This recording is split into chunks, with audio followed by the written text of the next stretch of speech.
The Knights of Ren podcast is brought to you by Cool Stuff Inc., your source for Star Wars Destiny singles, sealed product, and more. Check them out at coolstuffinc.com.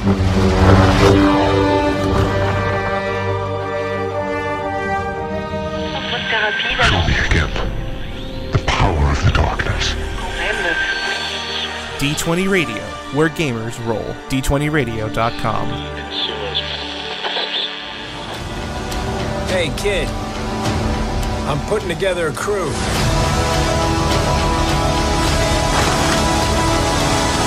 You in? That's yes. All right, everybody, welcome back to the Knights of Ren, episode 509. Well, this week, we've got Rick, Nick, and Todd. How's everybody doing? Doing good.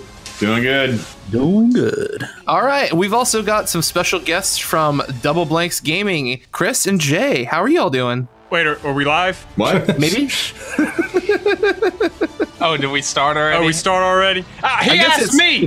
Post-production live? You snaggletooth looking stream being look. We're doing great, Sugi. How are you doing? It's good to have you guys on. Well, thank you for having us on. We really appreciate it, man. Yeah, you're welcome. So what have you guys been up to since we last saw you in Alabama? Oh, you know, the usual trash.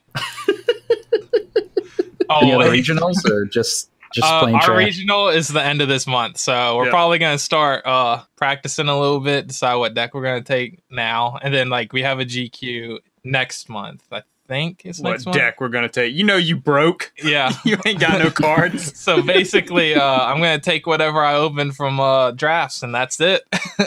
Well, conveniently, the GQs have Trilogy events, and that's actually what we're going to be talking about, since last week we talked about budget, and this last week, over the course of the week, we've been posting budget decks on our Facebook page, Reddit, and Twitter. So we're really interested in talking about the newer, player-friendlier formats because, everybody knows Standard. We've been playing that for over a year, but we've got a lot of things you can do in Destiny, and I think it's going to be a lot of fun to capitalize, talking about those things. So Trilogies is essentially the most recent set in Destiny. If you don't know what it is or how it works, you can only play cards from the most recent set. So in this case, it's any box art that has the white background. So you're looking at Rivals, the 2-player starter set, Legacies, and then sets 5 and 6 whenever they come out. So Trilogies is a lot of fun because you get to avoid some of the more crazy cards such as Force Speed. You don't have to deal with Second Chance, Force Illusion, shenanigans, all that trash. Extending your life way past the breaking point.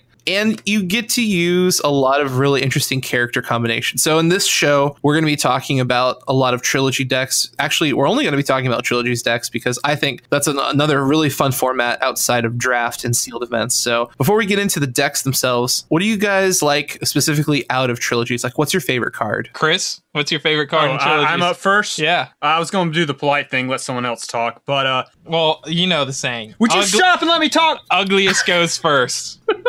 Okay, so my favorite card out of Trilogies has to be Runaway Boombas. It's one of the most fun cards you can play. It's I don't know, it just feels like you're rolling these Boombas in and just annihilating your opponent's health. I think Trilogies tones down the game slow enough to where, medium cost of support like this can be really effective. I think it might be a little too heavy and slow in Standard, but Trilogies, it's perfect. It's got a solid power action. If you roll it in and power action another 2 in, your 50% chance you're going to do anywhere from 4 to 6 indirect damage just with this one card. I don't know. There's just something really satisfying about playing it. So it's just a lot of fun. You have to understand that his favorite characters are Gungans. So. Yeah. Oh, no! What's your favorite card, Jay? Oh, I'm gonna let we're doing ugliest first, so right. Okay, I'll go last. You'll be last, right? Since I'm the most handsome. Okay. Oh, shots fired! So All right. I was gonna say, Todd, it's your turn. Ain't me. All right, I'll jump ahead in the hierarchy a little bit. Then I really like Maz's Vault, not so much because I like to play it, it's just because everybody's playing it, so I get to play all my expensive stuff now. Yeah, I mean, we did a little tournament a couple weeks back, and I think Maz's Vault was in everybody's deck, so I just knew that I'd be able to play, you know, my Boomas and be able to activate my Boomas and be able to get all these supports and stuff out there and still be able to afford that expensive removal and things like that. But I don't particularly like it too much in Standard, but in Trilogies, it's been pretty fun for it. Wait, so you picked Runaway Boombas as well? No, I just like playing Runaway Boomas. I picked Maz's Vault. He picked Maz's Vault. Oh, yeah, that's right. That's right. Pay attention. Stop. No attention. Stop looking in the mirror. No, I'm trying to pick a card. You need to do. Yeah. You need to take some of that teeth action you got going on. Yeah. Focus on that attention action. Yeah. Okay. All right. Then maybe you'll fit right into the podcast here. Because right now you're at an F+. All right. It's better than F-. We'll see how the night develops. Incomplete. And buy a razor. Buy a razor. That beard looks like it stinks. Oh. All right. Who's next?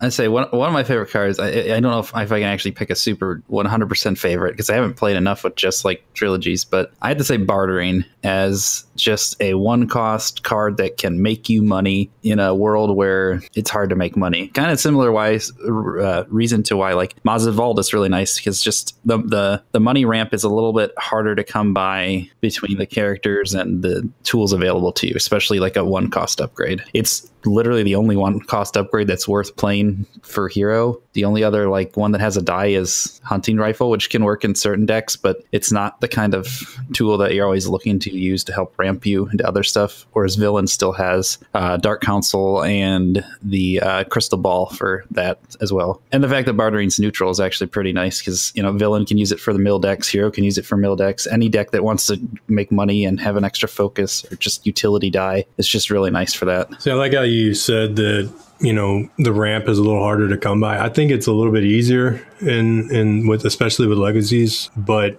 a lot of the cards are more expensive, so it's kind of a little bit of a trade-off there. There is the missing step of really good 1 and 2 drops for like weapons that you want to be running that you used to have. Like there's a few, but it's not really. I don't even feel like what's available now for like 1 and 2 drops for both melee and ranged decks is equatable to even like Awakenings. Yeah, I mean, taking Spirit of Rebellion out of and EAW out of the equation definitely took a lot of those aggressively cost cards out of there.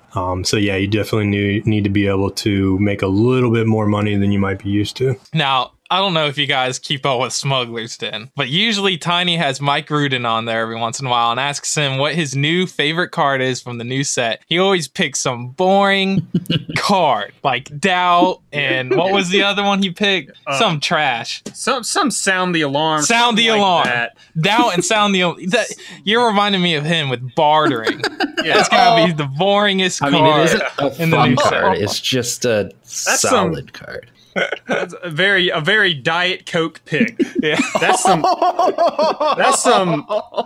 some caffeine free diet, sugar free, low sodium Dr. Pepper right there. That sounds awful. Cherry vanilla flavor. All right, who's up next? I think you're up next. Okay. So mine's... I'm going to talk so much trash about this card. Oh, no. You better pick a really good Mine's one. more of a combination of 2 cards, but... cheating. There you go. It is cheating, but that's fine. It's a character that I only see myself really playing. I don't see many other people play Wedge Antilles with like the Resistance Bomber. Those I have really been enjoying playing Wedge with, whether it's with like Yoda or Poe or Ayla. She done goofed. Aaron. Yeah. He's just a solid character. Having a 3 damage for 15 costs is really cool. His power action is extremely strong when you have something like the Resistance Bomber out there. His or the power action Y-Wing. is simply just amazing, and playing with him, it always feels awesome to have that. Yeah, exactly. He's a really cool character that I don't see many people playing, and the Resistance Bomber does insane damage for. And Legacies has a lot of cool ways to get supports out cheaper, like refit and plenty of ways to get all that resources. Trash. All that trash people do now to get like 2 Y-Wings out turn 1. Yeah, you know. Well, that's pretty hard to do without tech team and rally aid, but it's still certainly that's possible. Someone needs to make a meme of Wedge in Destiny, and it's like you and it's General Veers, and it's like the guy she tells you not to worry about, and it's Wedge. Because it's like Veers has to remove a die. And what does Veers cost? Doesn't he cost like 14? He's 11, 14. Yeah. Yeah, so for one more point, you get... but his dice are better. That's the big I don't know. trade-off, I guess. You don't know? I don't know. Dude, Wedge's die is a big pile of Utini. Too indirect. You just say the word, I'll mute it. 4 for the second one of it is like for my ideal pick with Wedge would be 1 die Wedge, run it 3 wide so you can get access to your garbage shoots and stuff like that. Like, I don't care if Wedge gets garbage shooted if he's only at 1 die. He's there because he's got 11 health and he has one of the best power actions in the game. But Wedge has really solid health, and there's so much support for indirect damage. What is that card? Locked and loaded? Yeah. Yeah, I can't. Locked and Loaded I is pretty can't. good I can't even for begin to that. tell you how many times I've had to choke you for playing that card against me. So, I don't know. I think. Yeah. I think why ever play Veers in the first place? Why ever play Veers? But especially Played him because he had decent dice, and you Yeah. never played him for his Yeah. ability. That's Yeah. still for sure. Probably also because he's villain and not hero. Yeah, if only Django was neutral. Sorry, He'd be like, just had to throw that Wedge, in. what you doing over there, buddy? Before my turn's over, I do want to mention. oh, here he go. I said my favorite card. My least favorite card is that trash called Easy Pickings. That should never be made. Never should have been made. Oh yeah, Lucas. We blame Lucas. Even though he's not there, huh? But it's got Zeb on it, and he looks cool. Yeah. Such a cool character. Ever since Lucas left Magic the Gathering, brought all that trash over here. Now we got cards like Easy Pickings. Yeah, now it's broken like magic. Wait, what? I don't think that's I don't know if that's how that went. Nah, I done seen the Wikipedia page. All right, that's how it happened. Okay, What? fair enough. You've done your research. So. Dude, if it's Yeah, on you the know. internet, it's true. Yep, Yeah. yes, sir. Mistakes I've have seen been made. I mean, Easy Pickings definitely is like that card that pushes the envelope of like, you can't make anything better than this for a 1 cost 2 die removal. Like, You could, you shouldn't though. you know, it's like, I mean, if we see anything better than that, you'd expect that it's It's just probably like- not going to last in its current form for a bit. Spot a character, remove 2 dice for 1 cost. Any No, character. it would be like spot a player. Yeah, spot a player. and it's gray. And it's neutral. And it's neutral. and when you spot the player, you get a resource. Yeah. So it's essentially a free cost card. Yeah. And it has Yeah. ambush. There you go. Power creep. Lucas would be proud of that card. Sounds about like what he would We design. probably made it, so. It's going to come out in his next game. All right, Todd, what you got for us? Oh, y'all are gonna love this one. Say Oh, Jar no. Jar, say Jar Jar, say Jar Jar. Nick actually just nailed it. I'm going with Jar Jar. Yes. I really The coaster or the card? well both. I mean, I use him simultaneously as the same thing. But he's like, man, I hate the character, but I really like the card. He's so disruptive and he's completely chaotic. And I think that's so much fun in a limited format. The deck that me and Rick are going to talk about actually has him in it. And he's so disruptive. And if you play him correctly or you make them play into him, he's really good. I like him. Yeah, funny story. After we recorded last week, he dragged the Jar Jar he was using as a coaster across the shop on his foot, then threw it in a puddle outside. Was it double sleeved? No. No, it is now. It is. And ever since then, his die rolls nothing but blanks. No, dude, he works even better. He knows his place now. Yeah, he's on point now. So then he brought it in, put the beer on top of him while he was playing. And I thought for sure he was just going to spill that beer all over top of his opponent's cards. Nope. Like, I was just waiting for it every time he rolled in, because he had a couple during that last recording there. But now that Jar Jar is nice and sleeved to maintain its pristine alternate art now. Oh, wow. Did you have to drink to activate the Jar Jar? I drink when I activate him anyway. Yeah. I mean, that's generally where my beer is. So. Yeah, you got to lift the beer up to exhaust them. So You got to do that at Worlds. Just bring the Jar Jar and use it as a coaster they do sell while you play. they do sell beer there. So They do, I yeah. can't wait. Oh, if this Jar Jar lasts that long, he will be there. But yeah, I don't like Jar Jar anywhere else but Legacy, so I would never sleeve him up. But those 7 points, man. There's not a lot of other options for that. And yeah, he does fit in pretty well. Yeah. And he gives you access to easy pickings. Mm-hmm. Yeah. And garbage chute. Yes, sir. I do think Wedge is probably better in the garbage chute than Jar Jar, though. Because sometimes you do want to activate Jar Jar just to reroll some stuff. Well, Just to get that free. as soon as Wedge turns yellow and drops to 7 points, I'm sure I'll squeeze him in. All right, Lucas, that's the next balance of the force right there. You mean Jeremy? No, Jeremy, it's my Lucas. bad. Yeah, I mean, that's a Lucas balance right there. Oh, okay. We still love There you Lucas, but Hey, Oh yeah, absolutely. But he can't help you. Hey Lucas, I played a game of Destiny the other day, and after 5 rounds, I still couldn't resolve a single die of damage. What do you have to say? I love it. Okay, thank you, Lucas. Thank you. You have a great day.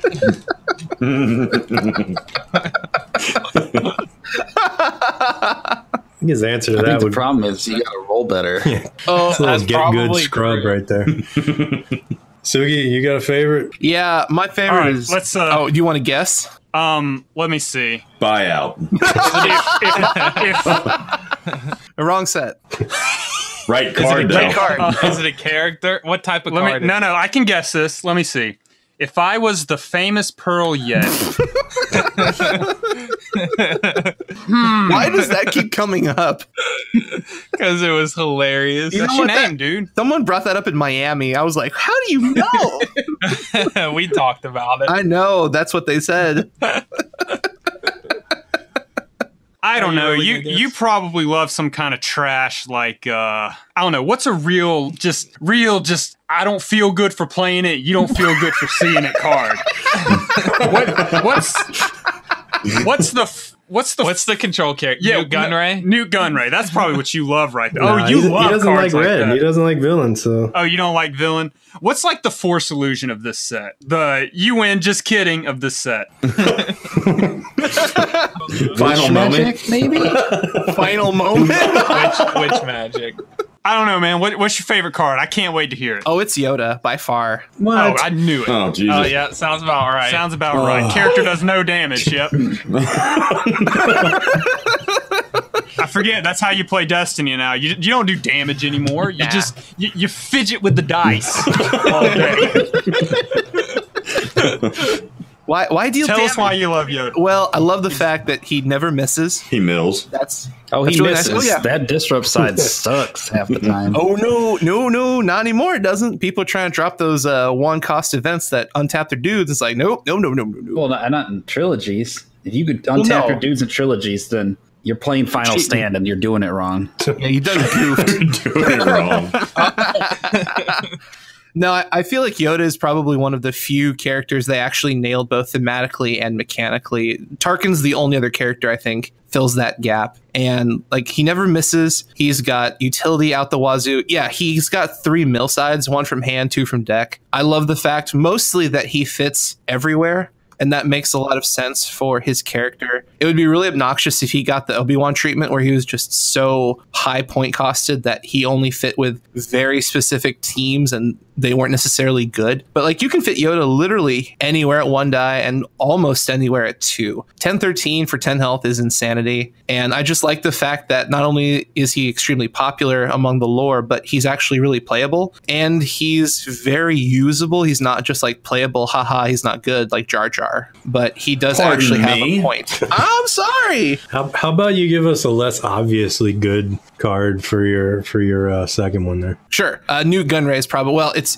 Tarkin. That's my other one. Again, that's obviously good. Give me something that's a little less obviously good. Okay. Newt Gunray. Here's a card that I actually have had a lot of fun with because it mucks people's lives up, and that's Force Rend. Okay, all right, that's fine. You said, oh, wait. No, that's a good I one. thought he was going to say Force Wave, and I was like going to just kick. Force Wave No. is... Yeah. Force Wave's like just a staple card, I feel like, in Yeah. blue decks and trilogies.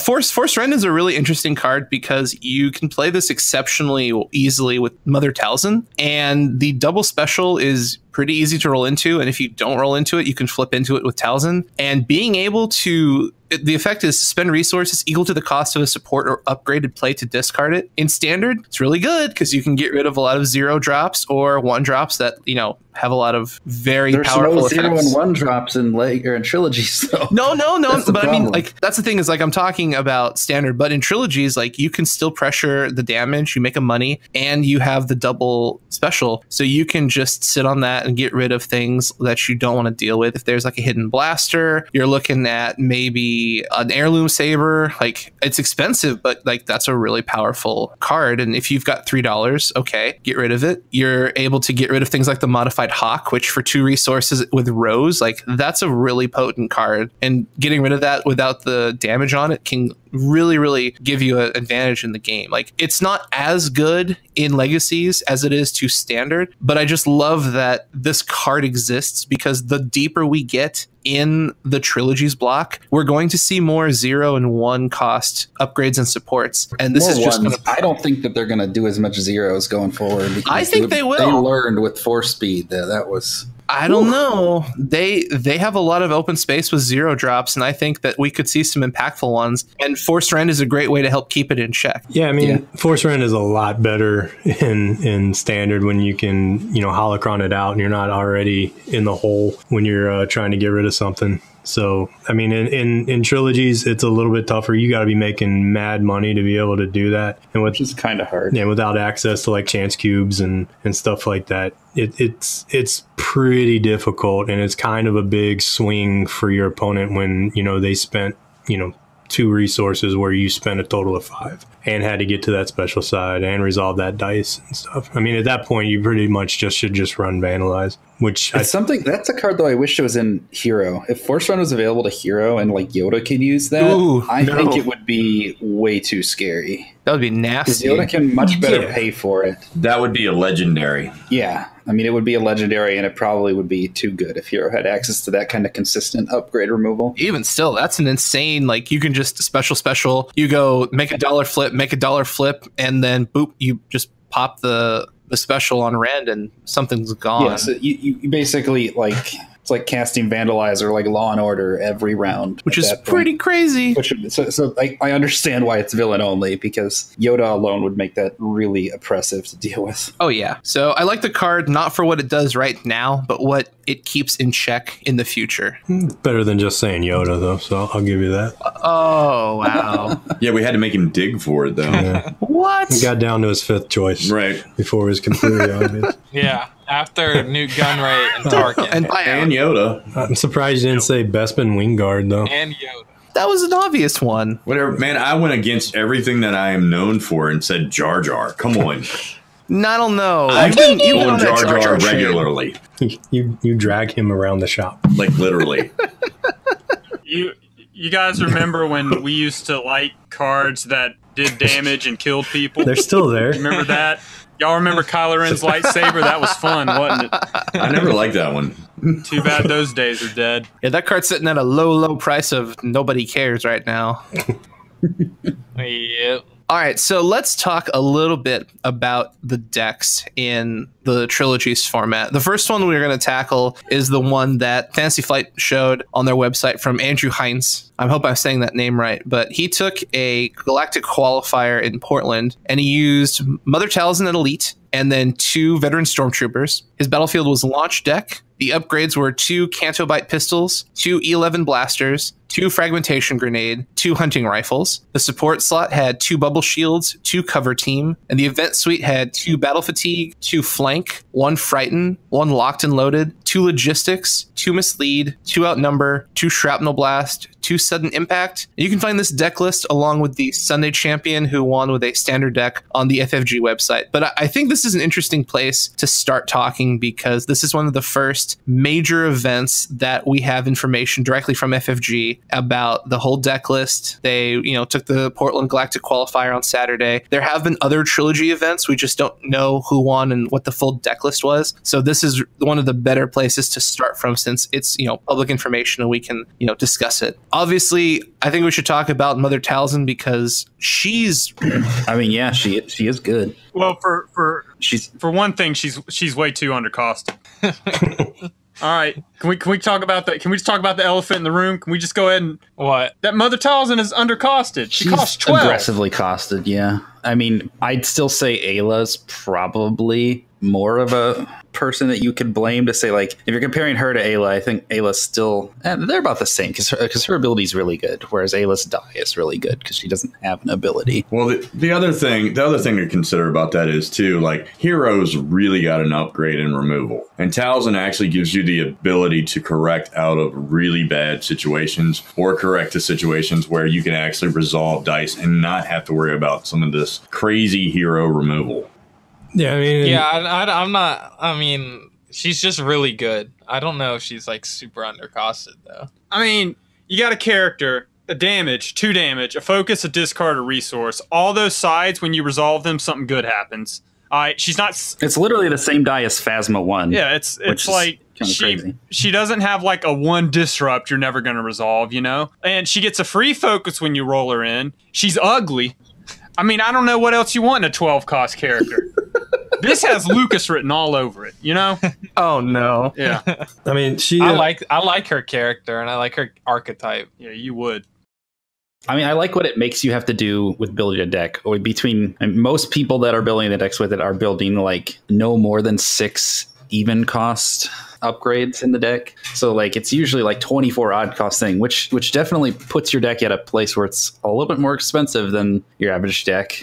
And you lose some really good removal options for villain like Doubt, unless that's one of your few event cards. So there's definitely like sacrifices you have to make for that. And I think it's really cool though that the deck can still be a pretty high tier deck while being able to still make those deck sacrifices. And that's, I mean, that is the gist of it. It's like it really is the sacrifices that you have to make for her ability. But as we move forward in the rest of Trilogies and the next few sets, we might see her become a little bit more powerful because as better odd cost things, like if villain gets access to something like an easy pickings that you could play in a Talzin deck for 1, like just really solid 1 cost removal stuff, that's the kind of stuff that might push like Talzin even further over where she is now. Yeah, in Legacies, it's a little bit rougher to try and stack your deck to those odd sides. I mean, they're playing some pretty bad cards in here just to have that odd casting cost, and even then, they're still pushing like logistics and E11 blasters for evens, and I don't know, it's a little rough. But I mean, obviously with the dice that you're putting on the table and Mother Talzin's ability, that's enough. But yeah, I mean, there's some questionable choices, and this was obviously good enough to win still. So I mean, just off of her ability, I think was enough to kind of get them there. And that's a bunch of 9 health characters on there, and I don't know, there's pretty easy ways to get through that. I mean, a 3-wide list, and you still only have 27 hit points on there. Only? I mean, sure. Yeah, I mean, that's kind of a lot. But, it's not a whole lot of shield generation in there. You got bubble shields to help try and prevent the damage from the indirect sides. But I don't know. It's not what I would have taken to there. I don't know. Looking at it on paper, it looks pretty cool. I mean, especially with how limiting the format is right now. I mean, we got 1 set and a Rivals kit that we, after playing with it, decided that, and seeing Legacies, deciding that it's just not as good as we thought it was for the constructed format. And then the 2-player kit. Like that's a pretty solid looking deck. Yeah, I mean, but you're running Fragmentation Grenade. That card's not bad. It's not bad. That card's good. But you got to pay for it when you resolve it, right? Or get rid of it. Yeah, but when you have Talzin, you can just imagine putting out 2 Fragmentation Grenades on turn 1 on your Stormtroopers, and then you roll them out. They've got such a good damage potential, and they've both got the 3 indirect on top of the Fragmentation Grenade. So you could be looking at 12 indirect, and if you don't get that, if you hit the 3s on them and just lose the weapon right after that, that's still pretty good value to get 3 indirect for one resource. Yeah, think about it. With Talzin's focus and her effect, you could potentially get into 12 indirect damage turn 1. Yeah, it's pretty huge. Were they running sudden impact in that deck? Because if they, yes, they were. Yeah, so that's like, a super good combo where you just roll in Talzin, focus to a 3, and then play that and do 2 damage to each of And their deal characters. 2 damage to And you're everybody. already Yeah, I doing mean, it. And there's not a lot of decks that can run that card that actually have 3s on their character base sides. There's just not a lot that's that's value. going to be running. Yeah, if you Wedge you see has it, it. Yeah, Wedge does. yeah. Wedge is like the only other person that can. Another I mean, vote you for do it- Wedge. But the other characters that you do it with Finn too, I guess. But I mean, think about that. Like, you could roll out the trooper and then pay $1, and then you deal 2 damage at worst to each character. So you're looking at 4 damage to a 2-wide or 6 damage to a 3-wide. It's not bad. And you're already doing indirect damage with your vets. So I mean, 6 damage for 1. That's no joke. I see Jar Jar giving this deck fits. Oh, yeah. Oh, It does real really quick, make it weird. I just wanted to go back real quick. You talked about how the trilogy format limits Talzin's ability because you can't, you can make an all or mostly like a 98% odd costed card deck if you wanted to, but it's not going to be optimized in Trilogy. And I've said the same thing about Kylo 2's ability. And you're like, I don't know if Kylo 2, you looked at me and you're like, I don't know, the rainbow villain. Yeah, you. oh yeah. You've been like, there's a lot of rainbow hero decks out there, and I don't know about that Kylo. And I said, look, worst case scenario, I'm playing Kylo 2. I'm sitting across from 1 die Akbar, 1 die Ezra, 1 die Padawan, and a Jawa. Oh, All the colors of the rainbow. At the very least, I have a 25% chance to do 2 damage. That's I don't think your math checks there. okay. 20. So if I'm guessing a random color, there are 4 colors. Yeah. So that's a 25% chance. Yeah, but the big thing is you actually have the chance that they don't have any of that color in their hand because of its rainbow. That's the real. Yeah, and it's 5 cards. so it's 20%.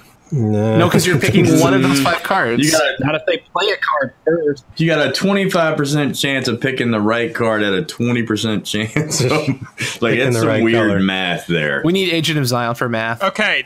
Yeah, I have- I'm not. So I'm not you're the guy. only one Asian enough to figure that out, and you were still wrong. I refuse to do it. I refuse to math. That's not my So job. there I are don't 4 know. options: red, blue, Oh, yellow, no. and gray. I guess one of those options. That's a 25% chance to get that right. You're absolutely right if they have 1 card in hand. Kylo 2 guesses 1 card. Oh no. But if they only have that 1 card in hand, when you activate Kylo 2, yes, you have a 25% chance of being absolutely correct on Well, that. my point is, worst case scenario, I have that possibility.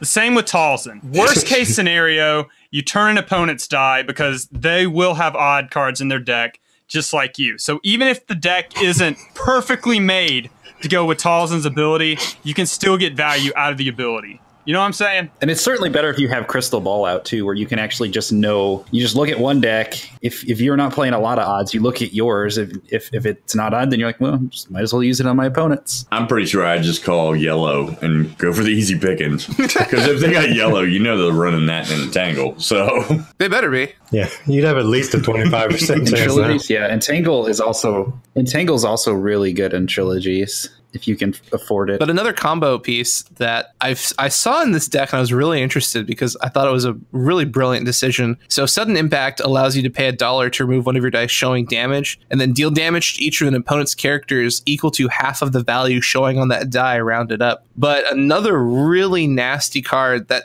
combos well with that is Battle Fatigue, which says, for 1 resource, it's a red villain card. Play only if each of an opponent's characters has 1 or more damage on them. Remove one of that opponent's dice. So you can just use Sudden Impact, and then for the rest of the game, you've got an online 1 cost remove whatever you want like event. That's pretty good.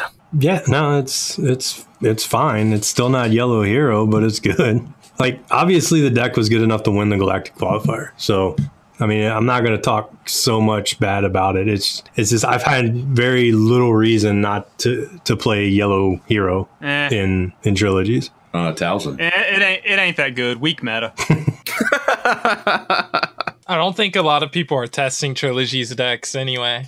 So it's not like all the decks are going to be completely optimized. They're going to find out about Jar Jar. GQ. I think they know about Jar Jar. You think? Yeah. I think everybody's at least heard of him. I mean, he's been played in a lot more standard decks than their veteran stormtroopers are. Which is sad. Yeah, well, that's the meta Lucas wanted. You know? You want Luke Skywalker versus Darth Vader? No, I want to have a bunch of cheap costed characters. I want to have Jar Jar, Rose, and Ezra teaming up to fight. No, it's Jar Jar, Rose, and Yoda. That's what he was playing in Portland. And that's the mill deck that I was talking about today. It was inspired by Lucas, the man himself. What was that deck That again? sounds about right. There and It's Elite Yoda, Elite Jar Jar, and Rose. It's a really decent, like, mill deck for Oh, you mean Trilogies. the one I've been talking about? Yeah, we've all been talking about it. It's cool. All right. It's got Jar Jar. And it's got Bespin Wingard. And I'm attributing it to Lucas because he's the first person I ever saw playing it. So can we just talk about how Luke Skywalker has a 2 and a 3 and costs 20, and Zeb? No. He costs 14, and he's got a 1, a 2, and a 1. I'm talking And about he's the pretty cool. real Luke Skywalker. Not You mean the one in Last Jedi? Not the snot nose brat with the Not the one with the hunting gun. rifle. I don't want my Jedis with guns. Have you seen the movies? Can I get a lightsaber fight in my dice game, please? He's got one melee side. Jesus! That represents the one scene where he held the lightsaber in the first movie. Why does Zeb cost? What does he cost? 17. 17? He has a 1, a 2, and a 3. Luke costs 20, a terrible ability, and he only has a 2 and a 3. Lucas, fix your game. This ain't Magic the Gathering. Or Transformers. What is Transformers? have Y'all to do need with some this? Ritalin. CCG. I think a lot of that has to do with Disney, though.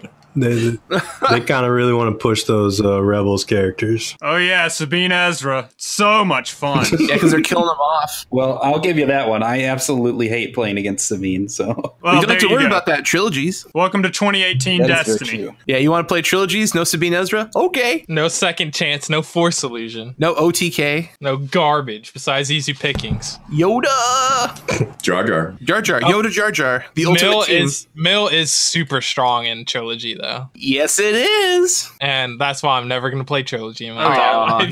you scared, bro? You scared of the mill? It's not super strong, but it's pretty good. It's like being scared of that guy, like the door-to-door vacuum salesman. That's what being scared of Mill is like. It's like, I'm not afraid of you. I just don't want to deal with you. You're annoying. it does have a lot of good cards for it in like legacies and stuff. Like it's not doesn't feel like you tried to play Mill in Awakenings and it wasn't quite there. It hurt. Whereas like in Trilogies, it doesn't feel like you're missing a ton of stuff to actually make Mill playable. Oh, yeah. What's that And one that's card? the big thing. Whereas like damage decks do feel like they are missing a lot of things to make them feel Yeah, really good. exactly. Like damage decks are way slower, so Mill has way more of a chance. What's like try to play a melee deck and realize that you have no melee good weapons? good weapons that cost like 2. You got what's it called? Hand-me-down lightsaber. Yeah, and that feels Three. okay at best. I'm thinking a crafted lightsaber. I think. Yeah, But what's that? Crafted. What's that one card that's just like mill 4 cards off the top of your deck? strength through weakness. Yeah. That now Three that's costs. an Childish. immature. Yeah, That's childish. Who play tested the game and was like, oh yeah, that's fine. You know what villains have to do to get 4 cards off the top of your deck? I have to be playing range damage in a villain deck, and I have to No, play. you play buyout and you play 4 instead of 3. Yep. There you go. Not trilogies though. Nope. Yeah, but you can't loose ends either in Trilogies. Don't get me started on force meditation. That's the worst. Yeah, that's a prime example of a card that just makes it that Yoda much specifically so good. In I love Force Meditation. I mean, let's just talk about the deck since we're there already. So it's double Yoda, double Jar Jar, Rose. Your upgrades are 2 Bartering, 2 Force Meditation. Your supports are 2 Bespin Wing Guards, 1 Honor Guard, 2 Republic Cruiser, which is so good, 2 Scrap Heap, 1 Suppression Feld, or Field. I just say it wrong for funsies. It's a Suppression Feld. You've got you got the Ayla. In your Vent Suite, you're looking at 2 Crash Landing, 2 Easy Pickings, 1 Flank, 2 Heightened Awareness, which is super good in this deck, 2 Hidden Motive, 2 Into the Garbage Chute, good for good old Jar Jar, 2 Scruffing Looking Nerf Herders, 2 Strength Through Weakness, 1 Unbreakable, and 2 Vandalize. And woo howdy, this is a fun deck to play. Yeah, I mean, the thing about this deck is those characters. actually need those characters actually have discard sides on them? There's 9. Yep, you got 5 starting dice with discard. No, you have sides. 9. You have 5 from hand and 4 from Yoda's mill. Oh yeah, 5 from hand. You're right. And you have access to all the good mitigation, easy pickings, entangled, mislead, all that kind of nonsense. So I don't even think I have yeah, entangle on this list. Your but yeah, opponent's you never going to probably resolve should. dice. Yeah. Yeah, Entangle really should be in this. I honestly, having played it some, I haven't updated it, but I would remove strength through weakness because I don't think you need it. No, you you mill don't. fast enough with other stuff, and I'd Yeah. rather spend that too on more removal. Yeah. But, like it's just super good in the removal package, and like Republic Cruiser feels really awesome with 3 unique characters, so you're always getting at least 2 shields, maybe 3. Yeah, and then you got the trash heap, right? The mills when you mill Scrap heap. Yep. So basically it turns Yoda special into 3 of whatever you want. Yeah, you might as well just mill them and then take the $1, and then you can flip or gain a shield. It's so good. You have 6 cards that remove 2 dice. Are you kidding yeah. me? Nope. Entangle, Back in my easy day, pickings. we would play these things called lightsabers, and we'd put them on. Here you go. We'd put them on Darth Vader, and we would kill Who's things. Darth Vader? I haven't seen him in a long He time. did. Lucas killed him. No, it's Anakin. It's Anakin. You got Skywalker. Anakin. I haven't seen him in a long time either. He's super, super okay. Oh, Anakin Skywalker, everyone's favorite. Well, but didn't get any characters this draft. Character. Yeah, but Bespin Wingard really helps a lot because you can just chew through their hands so efficiently. It's really good too. Like at the end of the game when you just can't hit those discard sides for some Yeah, you need something to godly finish it. reason. You just can't hit them discard sides like me. So you got that to get rid of the Discard? cards. Yeah, that's not how you play Mill anymore. You take it off the top. That's how you play Mill. You take it off the top. You got to get it out of their hand eventually. Well, by the time... Okay, so you discard your hand to try to get a little bit of damage in. Next thing you know, you go to draw a card from your deck, it's gone. You don't need to worry about the hand. The hand resolves itself. You're taking 29 cards off the top of their deck turn 1. Yoda's getting 17 resources. Can you send me that deck list? Yeah, please. I'd be happy to. Bet you it has a lightsaber in it. Probably does. That's number 30. But I mean, like, your bartering also has a discard side, and your force meditation has focus. So you're able to pressure the hand so efficiently, and you can bother pressure playing it. upgrades in that deck. Yeah, you do. You need force meditation. That thing helps. Just force meditation, and then the rest is just all the removal. And Bartering gets you money and And there's focus. plenty of it. I'm not gonna waste time with a bartering. Bartering And then has Yoda. 3 money sides, dude. You got to play your force meditation. You got to think them to death. This game has gotten stupid. Can we just agree this game has gotten stupid?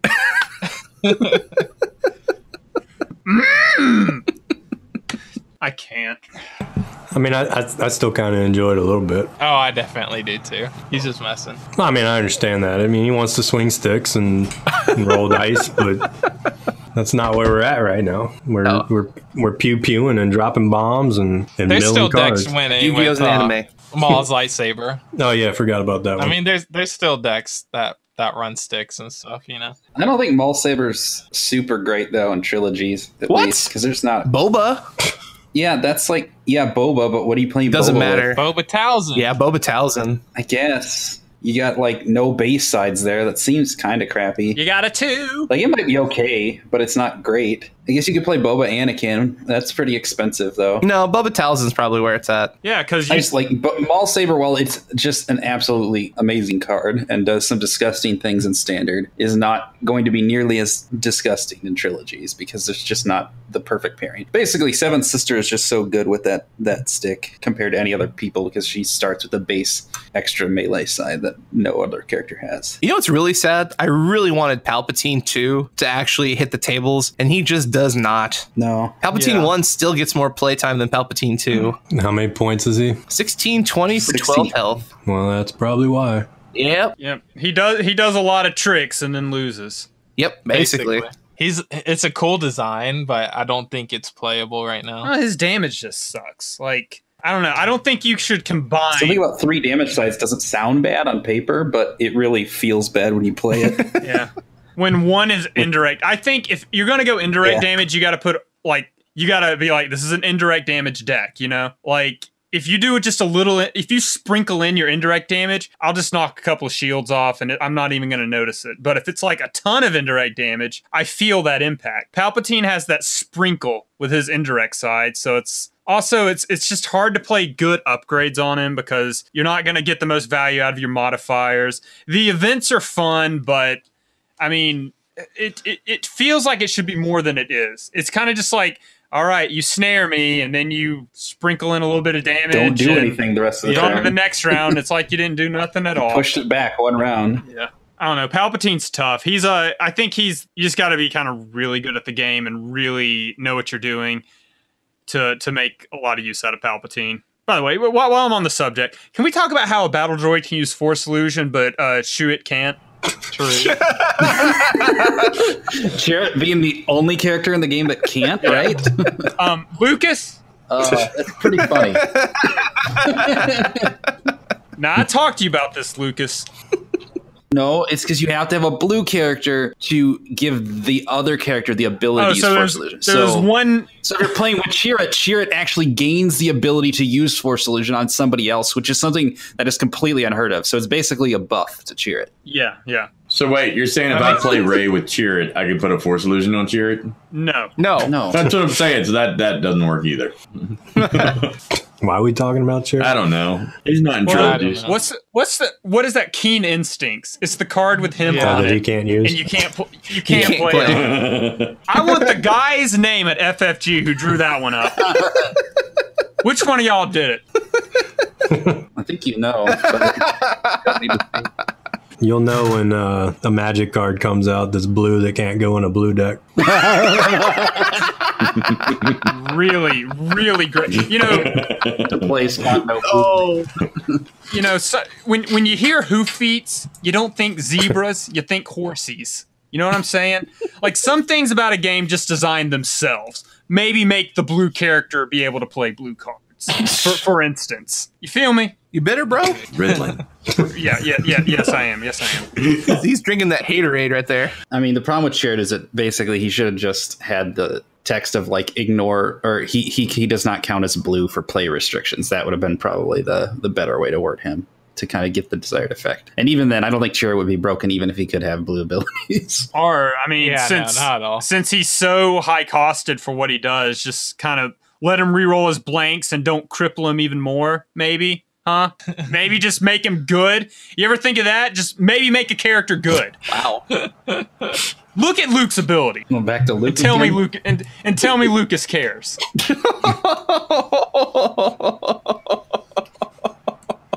Why are you so bitter about Luke, man? I'm sorry. Proceed with the podcast. No, you're not. You are obviously not sorry. That is horseradish. Ooh, teeny. Potty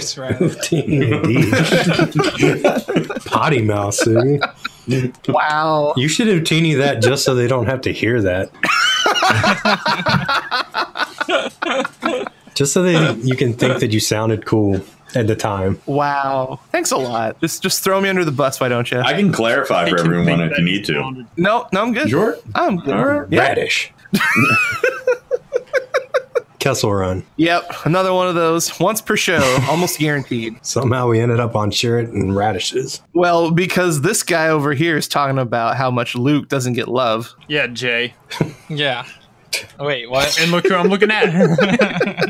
All right, let's move along to the Trilogy vehicles deck. So Nick and Rick and Todd gave us two different builds. So we'll go through Nick's and then we'll go through Rick and Todd. So they both use Ayla, or Ayla, as you say. Double Rose, 1 Jar Jar Binks. The upgrades are 2 Bartering. Then your supports are 2 Cover Team, 2 ETA Interceptor, 2 Fang Fighter, 1 Millennium Falcon, 2 Modified Hawks, 2 Mortar Teams, 1 R2-D2, 2 Republic Cruiser, 1 Resistance Bomber, 2 Crash Landing in the Event Suite, 2 Easy Pickings, 1 Entangle, 2 Flank, 2 Into the Garbage Chute, 2 Refit, 2 Well Connected. Now, before we get into the intricacies of the deck, Rick and Todd, why don't you talk about your deck? Because there are some differences between the two. Yeah, man, I'll take this. I like ships. Me too. Awesome. That's all I got. You can go from there, right? Yeah, so pretty similar. I mean, it's the same character pairing, and you really could run this with Elite Yoda, Elite Jar Jar, and Single Die Rose. The differences there is it's going to be a little less aggressive, but it's going to make a lot more money. I mean, in mine, I ran like Ground Battalion and Lookout Posts, and in the events, the changes I had was the one that remove a die showing indirect or range with Sherrod on the art. Yeah, that is a pretty good meta pick in general for trilogies, because there's not much in the way of decks that just run melee. Like, you're going to find something if you have something that hits ranged and indirect. And since it doesn't have a spot requirement, it is a pretty just solid removal for one die. Yeah, and then the other big change in there, I was running Hush 98 comlinks in there, which really speeds up the deck a lot and kind of puts your opponent on the back foot automatically. When you're playing against decks like these and you see that one easy to kill yellow character in the hero side, you definitely want to take him out first. But if you, as soon as you pop a Hush comlink on the other character and they see what that does, because they'll eventually have to pick it up and read it, and then they see that all your supports are now rolling out and they have to deal with all these different damages and all these just ridiculous amount of dice, they're going to start going after that character to get rid of that. Yeah, I mean, and that lets you actually play your lookout posts, and you know, if you're running the mortar teams or whatever, being able to resolve those as range so you can pick off characters after they spread their damage real wide with the indirect sides, stuff like that. Also, I was running Maz's Vault in there too, just to be able to increase the resources, because with that character pairing, you're not really going to be able to get out those expensive dice. With Yoda, you don't have to run the vault. You can let your opponent play that for you, right? And you can get it out there. But unfortunately, with Ayla, her die sides are just so good. You really do not even care what she rolls. You're probably not gonna re-roll it unless you activate or your opponent activates your Jar Jar. She also gives you a little bit of targeted damage too, because you tend to have a lot of indirect in that. Yeah. And just her alone is sometimes enough to finish a character off, just her activating. But also in the comlink, it works really well with Jar Jar. You roll in your supports. If you don't like your sides you're showing, you activate your Jar Jar in that chain and re-roll all your dice, which it keeps them from being able to do it in certain situations as well. So I mean, it's actually really effective in that deck. I was really surprised how well I liked that card in that deck. Yeah, and it's I mean, Jar Jar does have the indirect side on it, so you got a 1 in 6 chance of just not re-rolling the couple indirects that you had already and getting in there for even more damage. And even with the yellow hero and into the garbage chutes and everything else, they can't deal with that many dice at once. You're going to be able to resolve some of them, unless of course they sound the alarm and then you roll like crap, but you know, that rarely happens. Don't play sound the alarm. I wish the Hush comlink was like a 1 cost with just a garbage die. That would make it so much more appealing to me too. The 2 cost is probably the biggest downside of it, because the die isn't really that bad at either. It's got 2 it's not great for 2, but it's not bad, especially for trilogies. It's got 2 focus on it. I mean, if you look at it, but you're not playing it for the die, because like Maz's Goggles has. You say if you're playing standard, you just play Maz's Goggles because it's just better. Yeah, but if you look at it, the die itself actually has a 1 focus and a 2 focus. So if it hits either one of those sides, you're probably going to keep it and slow play on that turn. That's what we were doing with it. If it misses that side, then you activate and roll like mad and say, "Here, deal with this." Yeah, I mean, I like that design. I wish more die had that, to where it's like, okay, you can say this is a luck-based game, and you roll your die in. It's like back in Awakenings when I play Luke Akbar. And it's like, here you go. Dang, I didn't get the double focus on Akbar. Well, it's like, okay, well, there's this secondary thing you can do that's not as good, but it's still something, you know? Hush comlink has that, to where it's like, I didn't get the side I wanted, but I can still do something with this die, you know? You mean like General Veers? Yes. Yeah, just like that. That exact design. But not quite as bad as Obi-Wan's journal, where it had like 7 blanks on it and yeah. Let me tell you something. I've seen some Obi-Wan journals deck that would turn your hair white. I played it. I played it with Luke. That card's terrifying in the right deck. I played it with my Luke Ray 28 reroll deck. Yep. Drop the journal to draw an extra card to pitch and reroll. Yep. Also known as play 1 Force Illusion, and I'm milled. I've been down that road, man. struggle is real. Man, Luke was good. Another good card for the vehicle deck for Trilogies. I don't think it's included in our list right here, but would definitely be worth checking out is Special Modification, which allows you to remove up to 3 damage on a vehicle and or it's not an and, it's an or turn a vehicle die to any side. So it's like if you lose Rose early, you can still use Hawk. And that's kind of nice because Hawk is the best vehicle in Trilogies if you can get its damage removed from it. It's just like for damage sides for 2 costs, it's just super good. So being able to have that, it's even with 2 Rose dice, I'm still only running 1 Hawk because it just hurts so bad when you can't hit those special sides on Rose to be able to remove the damage from it. I mean, I'm running bubble shields too, and I'm still only running the 1 Hawk. Yeah, I actually was just removing his Rose die every time it hit a special. Yeah, I think, and especially like early game, that does work out pretty well because there's not a lot of other important things to remove. Yeah, I think against playing Todd, I had that Hawk first turn, and I had done about 6 to 7 damage to myself before he did the first damage to me. Yeah, it was slow rolling. Yeah, I still won, but yeah, I don't recall that. Yeah, well, you got a bad memory. That was before Jar Jar got the treatment. So why do you guys have Dangerous Maneuver in there, especially when you're not running any flanks? Dangerous Maneuver to be able to heal too and throw 2 damage onto a bubble shield and then heal it with Rose and then do it again. I mean, it seems pretty good to me. That's fair. And and with the comm link, most of the turns, the plan is to activate your character with the comm link and get it out first and make them push to remove the die because, like we were saying, once you see that comm link go off once, like you all of a sudden feel like you have to control that die because even with that's also good if it gets controlled, right, honestly. and that's kind of the point of it. They waste it. Like if I make you waste control cards on a Hush comm link, that's a win for me. So I mean, but if they don't, you're gonna generally roll most of your characters in. So the flank is just not good in that situation. And you can't run the outnumber because hero. Yeah, 3 wide seem, and the deck has a lot of indirect, so I feel like when you reach critical mass, more than one character is going down, and plus it's a villain only card, so I'll just scratch why I said outnumber. Yeah, villain only. I don't think Outnumber is even that playable in Trilogies either, because if there's going to be a lot of 3-character decks, the fact that it's not like equal to or less than the amount of characters they have, it's actually really hard to stay ahead on characters alive, unless you're running. It was in the Galactic Qualifier list. I mean, and especially with that one running so much indirect damage too. Like it's just kind of unfeasible. I'm not saying that it's like completely unplayable, and it's not like the guy probably got to use it a decent bit in his Galactic Qualifiers, but it's just not the first choice I would ever put in the deck for. Yeah, I mean it's in that deck because it's odd costed and they're not playing hero yellow, so.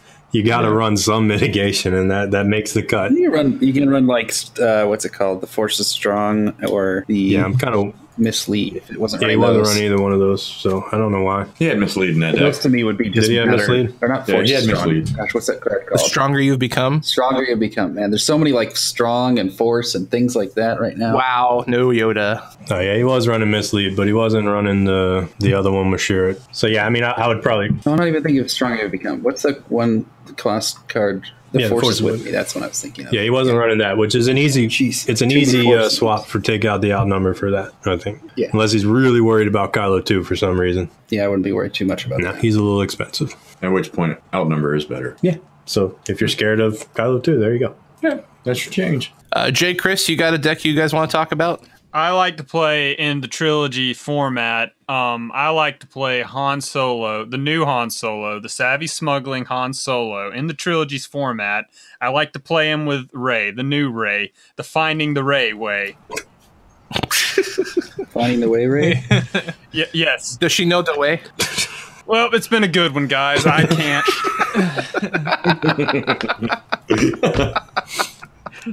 I know the way.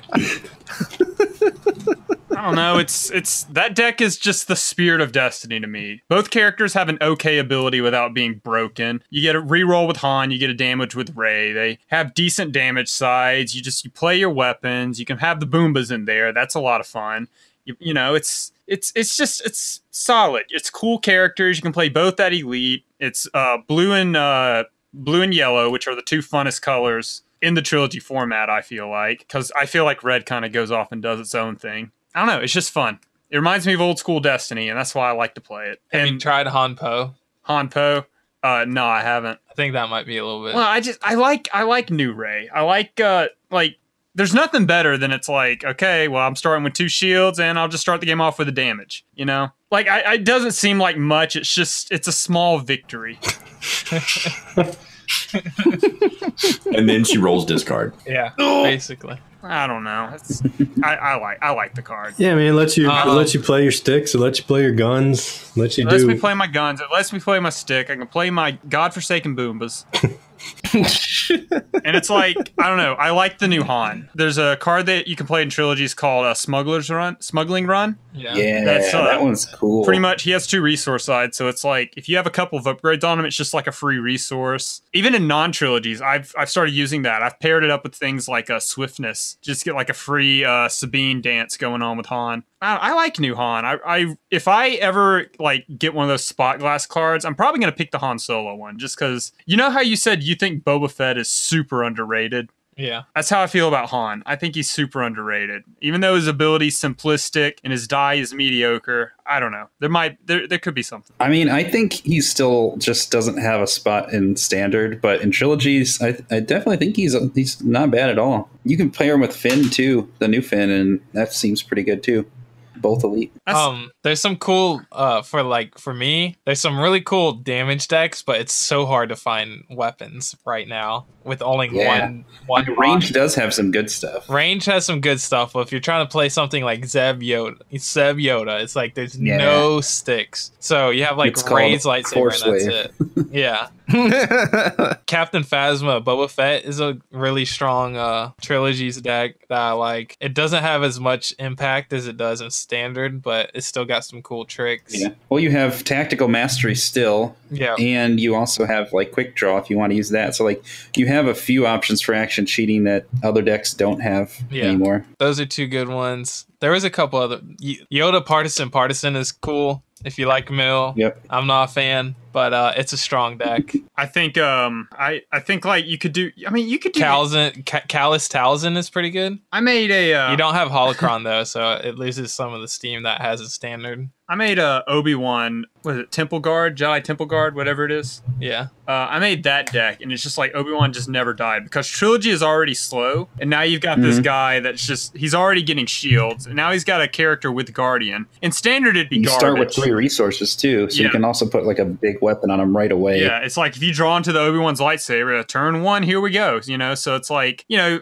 there's a problem with weapons, but, I mean, 2 heirlooms and Obi-Wan's lightsaber, that'll kill anything, so... I mean, if you like Invincible Obi-Wan, if you like to have a character that just never dies, that's a fun one to try. The problem is Kylo 2 is legal in Trilogy, so watch your monos. You're right. I wish Yoda and Saw Mill was a little bit more effective. I feel like it's Mill. It's fun, but it's not. I think it's better as a damage deck. I mean, yes, it is better as a damage deck, but I mean, like you can use Saw and the specials to get 1 to 2 cards out of their hand, and then you can hit them with Yoda Mill, and you can hit them with Force Misdirection. Like there's some lines of play there, but the damage version is Force Misdirection or Force Meditation. Yeah, you can hit him with the Force Meditation. It's not as efficient as the damage version, but I think it's fun. Yeah, I mean, like if you're trying to mill with that, it turns Saw's ability into something that's going to deal some damage to something that's just going to be a 1 discard side, right? Basically. Yeah. So you should just play Jar Jar in there. Jar Jar. Yeah, I mean, you should really play the double part. Yeah, just delete Jar Jar instead of Saw seems better. No, you're right.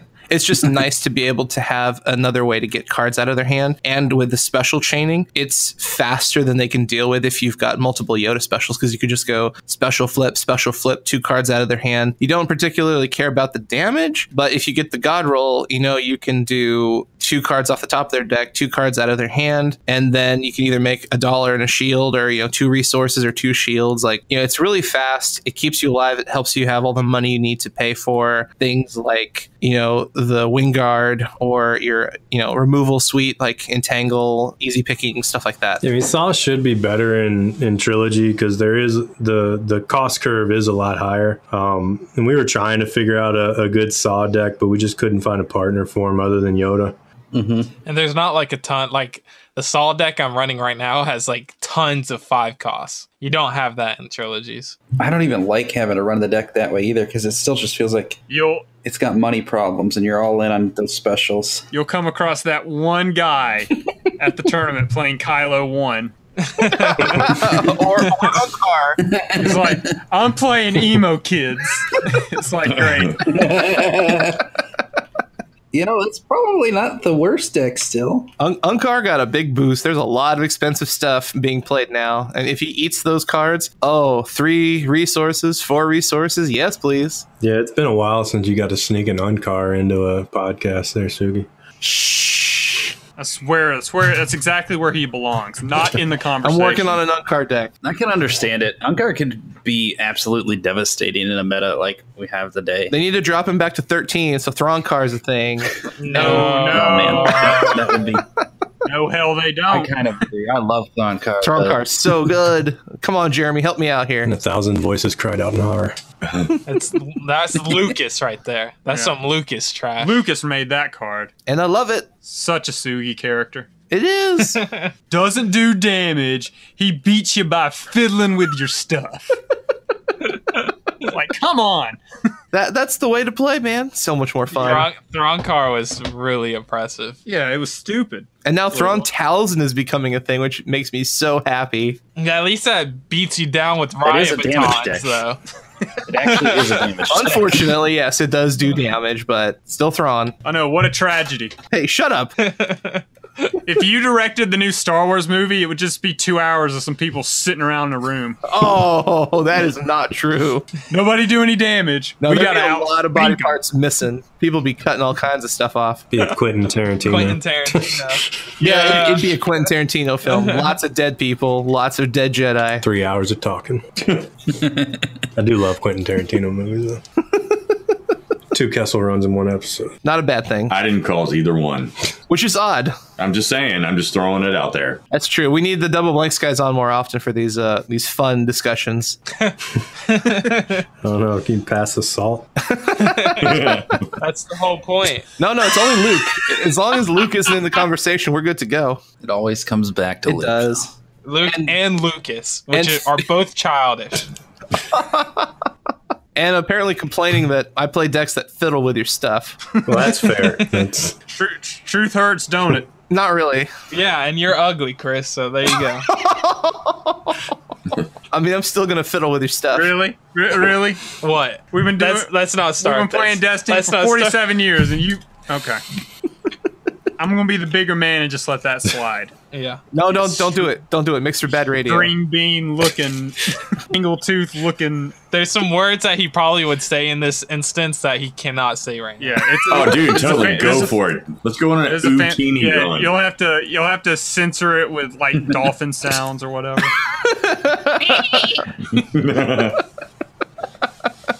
Yeah, what am I going to play at my regional? There's other Phasma version of Telzin with Phasma and Greedo. It's also pretty good. Kind of made its debut recently. It's a very solid version of it. And in general, there is just a lot of other things to still explore in Trilogies. There's not a lot of 2-character decks that are gaining traction right now. Yeah, they all suck.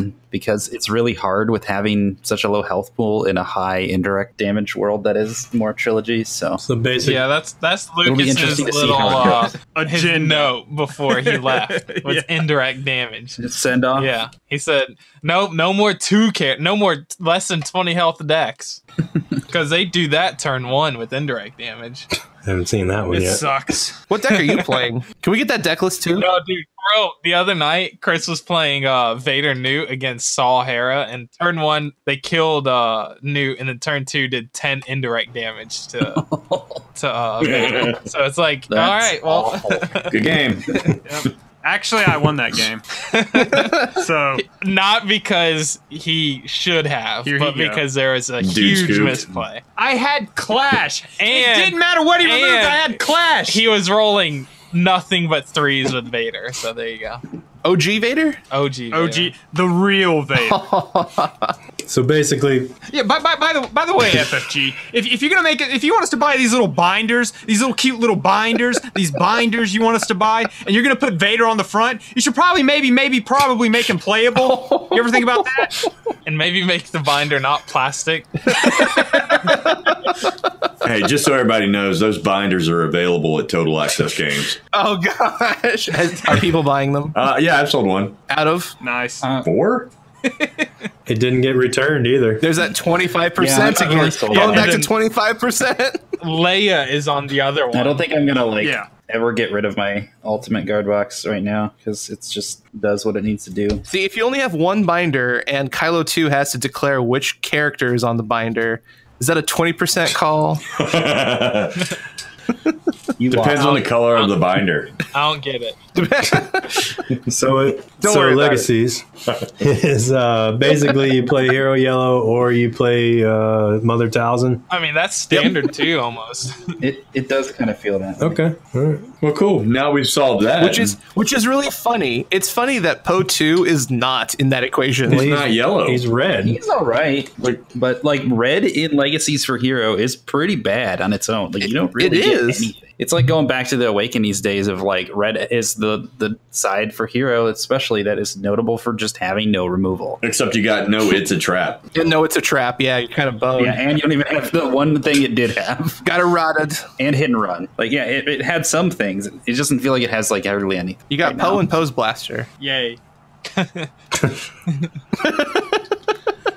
All right, time for R2P2 to make a comeback. Oh, great. Yeah, you're on top of that, Todd. No, What did you say? Nothing. It's quiet. it's all He about. whispered, "I am actually." I am actually. No, I can't play another R2P2. you can if you play me. Man, at Birmingham, I was having to fight them left and right. Yeah. I had to There beat was nothing. I Yeah, had at to the end of beat Empire War. 8 That's- R2P2s in one day. In 6 rounds. Yeah, but Palpatine was good at that. Palpatine was good at that because he won all his R2 Oh, yeah, man. matchups. Abandon all hope. Yeah, but Palp's dead. Yeah, dead in the water. Helps. Well, Yeah, Palp's in a okay. bad Hang spot. on. Uh-oh. Palpatine can hang in there. Uh-oh. Listen, kids. Let me learn you a little something about Star Wars Destiny, okay? I'm listening. Is this like the 25% thing? So on Palpatine's die, you got a 25% chance to hit that damage. That's all right. What dice are you rolling, dude? Now, on the force speed, One that's notably worse than his normal. you've got a 70.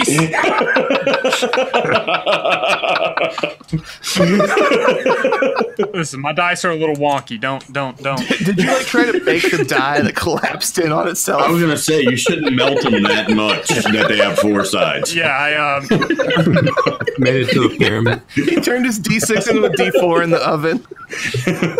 yeah, It ain't got no blanks though. And then it removed a damage sign.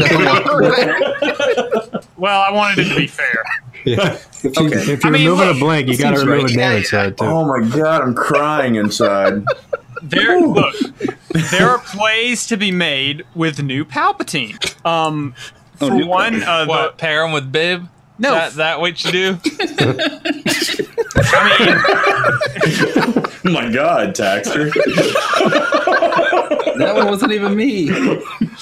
Really? I swear I thought that was you. Oh, don't be ridiculous. Here's what you do. Let's hear it. Here we Let's go. hear it. Okay, you listening? No. Yeah. You pair him with Bib. All right. All right. You play 1 die Palpatine. You pair him with Bib. 2 die You roll in Bib. You get the but you get the specials. That's 3 die Palpatine. That's like 17 damage. Wait, isn't it one? Is it God. 1 die Bib or 2 die Bib? oh my Jesus. 2 die Bib. Why don't you Wait, just how do a much- 2-die Afro? No, for real. Force speed into altar is 10 damage. Okay. Okay. Oh yeah. Yeah, And then it is. indirect damage does like 20 turn 2, and you're dead. Wait, you only have 1 die palp, right? No. I threw that deck away. I'm talking about Elite Palpatine. Play him as a combo deck. You know, swiftness, aim, that's fun. But like altar, like you can make a whole deck that's just about getting Palpatine to the 3s. Jar Jar. You know? Activate Jar Jar.